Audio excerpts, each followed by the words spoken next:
Good morning, good afternoon, and good evening. Hold on, time out. What? Which one of those? I don't know. One of those? I don't know when they're watching it. Hey, what time is it? You want them to tell us? Yeah. But we can't hear them. Oh, that's a good point. Well, hey, comment below what time it is. Good morning either way. Yeah, we would Or love to know afternoon. when you're watching.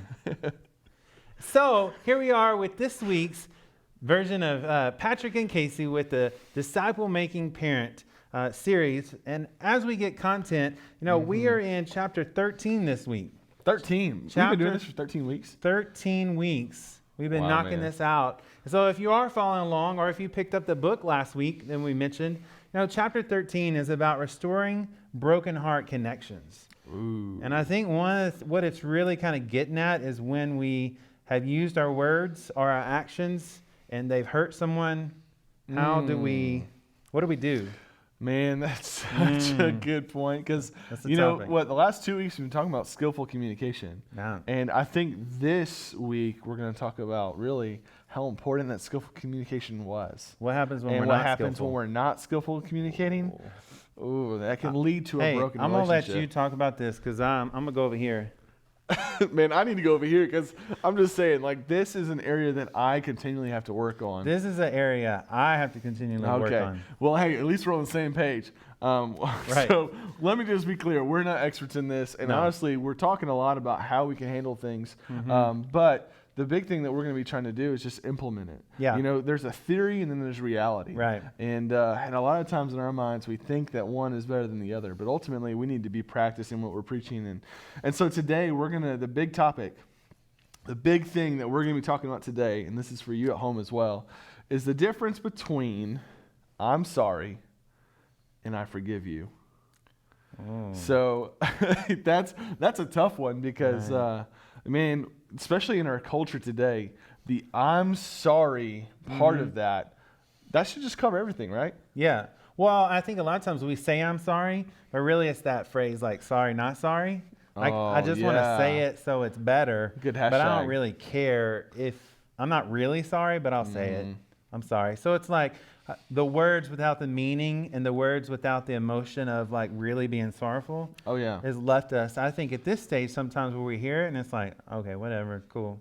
It's almost like, what's up, man? Yeah. It's like a greeting or just a pacifying verbiage. So I think what I would love to know is, what does it really mean then to say what's all behind the forgive me and how to go about doing that versus just hey, I'm sorry about that. Well, let's look at an example. Yeah. Because I think that's a good way to kind of evaluate where we're at. Sure. in this. So, if you offend somebody, because I feel like, especially in this climate today, It's all the time. yeah, I feel like that happens all the time. Sure. If you offend somebody, saying I'm sorry you feel that way, what have I just done?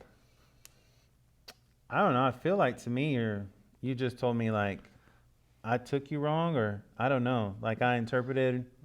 Yeah. I don't know. It's hard to interpret that to me. That's all on you then, right? Yeah, In other yeah, words, yeah. I didn't take any responsibility. Right. That's what I feel like. You Yeah. just said it's all on me. That's right. No, it's not. It's no admission of guilt. Right. No, really asking for forgiveness. It's Sure. just honestly, it's like me saying it and hoping that you're going to be like, oh, okay, he was sorry about it. So that's Yeah, okay. no big deal. You're good. In a way, the mentality is I'm saying that in hope for forgiveness, but I'm saying that without counting the cost of what I actually did. Wow. And That's a and big so one. that's the I'm sorry compared to I forgive you. And so when it comes to I'm sorry, it's no admission of guilt. It's not really asking for forgiveness. In a way, it's pacifying the other person. And not only that, but it's, I think, demeaning them too and disregarding the offense that they're bringing up. Right. Because you don't say I'm sorry just for no reason. Usually it's because someone has come to you and said, hey, this really hurt my feelings, and this is how, you said this and it really hurt me. Right. And so they're bringing biblically what they're supposed to be doing and bringing that offense up to the other person one-on-one, and that other person, at that point, that's how they respond. So just saying I'm sorry, I don't think it gets it done. But what do you think I forgive you? What would make the difference? If you came to me and said that, I'm sorry about this, and I'm asking for you to forgive me for the actions I did, what do you think would make the difference? Yeah, I think the difference is when I acknowledge the wrong that I did, and I acknowledge that, I didn't maybe intend it that way, but it came across that way. Right. And if I can just own that, to me, that covers, a lot with you or anyone, is to just say, listen, I was in the wrong and I'm sorry. And maybe this is why I was in the wrong. This is my realization. Is that true? And have the person be able to say, yeah, it's pretty close, or whatever they might say. And then just be able to, well, for that, I'm really sorry. And to me, then it's like, wow, is it humility versus pride? To really, oh, dude, you're hitting something pretty hard right now, but I think you're right. Yeah. I think you're exactly right. Well, I think for pride reasons, a lot of times we don't want to be that vulnerable or humble to just really I didn't say, do that. I didn't respond that way. oh yeah, because we may not have heard it that way. Right. But again, one thing I've learned is that it doesn't always matter how you mean to say it. It really matters how it's interpreted, even if we can work off of that more so with apologizing. Because what's better, for you to know that or feel like you're right, or for you to humble yourself and say, hey, I didn't mean to do that, but if that's how it was, then I'm wrong and I'm sorry. It's right, because you're taking I'm right over the relationship. So you're choosing to, oh my goodness, you're choosing for that pride and really the arrogance too, and that, and I feel like I'm talking to myself right now. Sure. Over the relationship with the other person. Right. And man, like in a way, that's idolatry. And that's glorifying self over the other person. Right. And man, that's sin. And so here's the deal. Like when someone is bringing up an offense towards you, if your child is doing this, I know we're talking a lot in the adult context, but this happens not only in adult context. And I think, let me just be honest, I don't think adults know how to handle this well. Right. So if we can begin to learn how to handle this, we can also begin to teach our own children to learn how to handle this better. That's the thing I was thinking about this whole time, is like, it sounds like we're talking mainly to us as parents or to us as adults. And I think, honestly, it is because you and I have already acknowledged we struggle in this, and maybe many of you do as well. And so it's like, if we don't get it, how would we transfer that as parents to our children?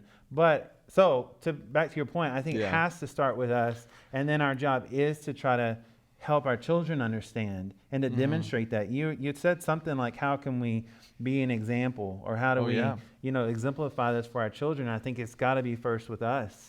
Let our children see us apologizing to our friend or our spouse or whatever in front of them because we did wrong in front of them. Man, you're bringing up, these are such tough things. Like knowing the right answer and doing it. Oh man, like that's going to stretch us, I think. And one of the things about this and actually doing it is that really coming to the understanding that forgiveness counts a cost. And you have to own it. Right. You have to in a way say I'm being prideful, or you know what, I really did this. May not have seen it, but ultimately the relationship with you matters more.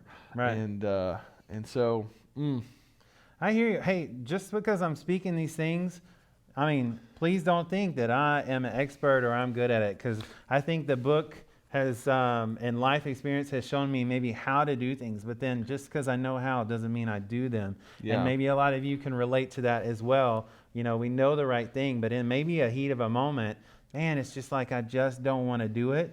And then later I'm like, it would have just gone so much better if, like what you're saying, if I'd have just owned up to it, and not thought, oh, I have to win in this moment. But honestly, as we look around our nation, or maybe the world, but definitely our nation, I feel like we see a lot of this with, our political spectrum right now of where it's at. And it's like right and wrong, depending on what side you are. They're always the people on the other side when we view it that way, or in the wrong, or and I think that might be part of the problem too, is that we can all own. A lot of times when I apologize to someone, they're like, oh, yeah, you did do that, but I might have frustrated you with here. And then it's like, whoa. We just made, because we both acknowledged, maybe I said something. Well, maybe I did too. Well, hey, we're both sorry. Well, the election was just passed here, and I've seen a lot of people with those signs of like, hey, I'm voting this way and I'm voting this way, but we can still be friends. And they have Yeah. like the two families together. Yeah. And I think that almost was the picture that popped in my mind of saying like, well, hey, I did do this wrong. Will you forgive me? Yeah. And the other person's like, well, maybe I agitated you or exasperated you in this way, and will you forgive me? And it begins to open up really a time of forgiveness for both parties. Wow. And so a lot of what we've been talking about here has been actually in the moment. Mm-hmm. I almost want to change the conversation and go a little deeper, Right. because it mentions it a little bit here. But this is something that's really tough, is that what happened if this has been going on, something that has been continually happening over and over again, Right. and you've wronged somebody over a long period of time. How do we handle that? That's the tough question. Right. And ultimately, I would say I'd point us back to Scripture and look at the Matthew model of how to handle an offense against a brother. Right. And so in that model, what's the first step?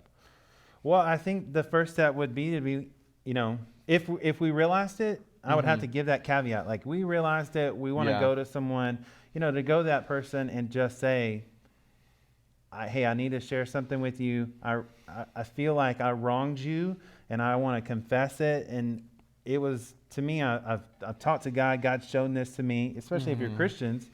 I don't know, even if you're going to a non-Christian, just to say, hey, I've been praying about this, and I realized I was wrong, and so I just wanted to come to you and admit I did this, or when I did this, this is, I know I wronged you, and I need your forgiveness. Will you forgive me? Absolutely. Wow. I think and that's tough, man, because you want to talk about humility, right? And really the Lord working in your heart on that. That's really tough. Now, here's the other thing. Someone may approach you. Someone may approach me. Someone may approach us that we didn't know that we hurt over a long period of time. Right. And they may be bringing, hey, this has been an offense that's happened and has hurt me, and I'm just now having the boldness to bring in confidence to bring it to you. Right. And so let me just pause real quick. If that's you, if you have an offense or someone has offended you during this time, over a long period of time, short period of time, I want to encourage you. Don't let that just fester inside, because that's hurtful as well. And that's building upon really an offense anyways. And so I want to encourage you to take some time to continue to pray about it, but also bring it to that person and have that conversation. At least make them aware of what's going on. And then, that's where those two brothers or two sisters can come together and begin to walk through this process. And usually this process, from what I've seen, doesn't happen overnight.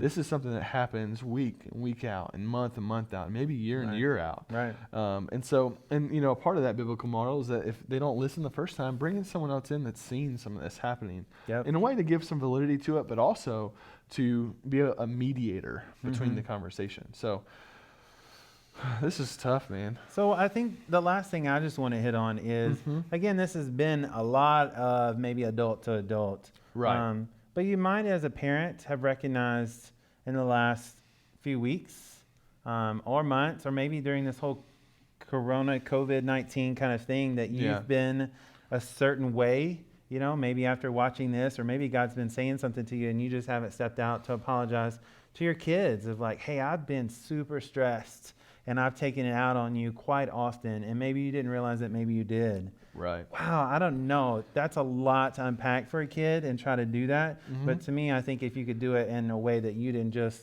offload a huge baggage on them, but just to say, maybe daddy's been frustrated a lot lately, and maybe you've seen it, and I feel like I've taken it out on you. I just want to ask for your forgiveness.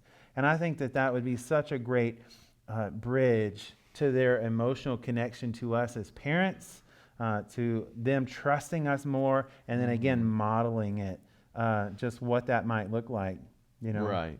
Well, I think that what you're saying there is you're opening the door to restoration, and so I think that's huge. And so specifically with students, I think that's the case as well. Yeah. I think that goes all the way from kids, really all the way up to adults. Yeah. So it's amazing. Sometimes one of the hardest things to do is the most simple. Like, we know what to do, but then don't do it. Right. And so I just want to encourage us all, because I think we're all in the same boat here. Yeah. I've been convicted. I've been talking about this, of just going, wow, I know what I need to do, and specifically, when I go home, I need to have that conversation. Right. And so I just want to encourage you to have that conversation.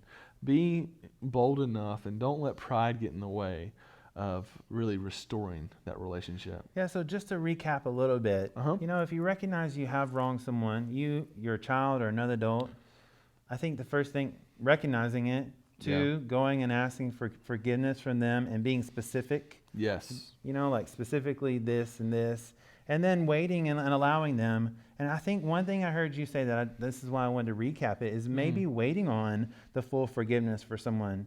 Because if I came to you, I think I could unpack more for you than I could maybe my child. And Right. you might not be ready, like you said, if you just got apologized to and it was kind of out of the blue. So for us, when we go to apologize to someone, be patient with someone and let them have time to forgive and give that forgiveness. Right. And I think don't be offended if someone has to take time.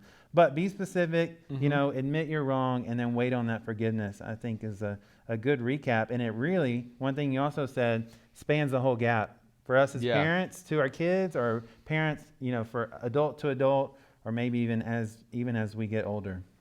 Yeah, and so over the last few weeks here, we've been talking a lot about communication, a lot about heart connection. And this really ends that section of how do we connect our heart with our students, how we connect our heart with our kids, how we begin to have skillful communication, and then restore broken relationships. Yeah. Now, in the book of Disciple Making Parent, we are now transitioning into chapter 14.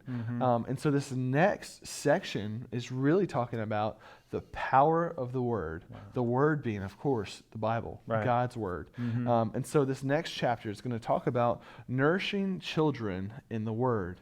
And so we're going to be excited about what that looks like. How do we really exhort to them and build them up? Colossians actually is coming to my mind of being rooted and built up in the faith. Yeah. And, we really want to nourish them in this. In that example of being rooted and having that nourishment from the Word and then being built up in the faith that we have in Christ is just a beautiful picture that I'm excited to unpack a little bit next time that we get together. So thanks for joining us this week. If you haven't gotten the Disciple Making book, it's by Chap Bettis. Go to Amazon. It's pretty cheap to get on there. We're going to be picking up here in chapter 14 going forward.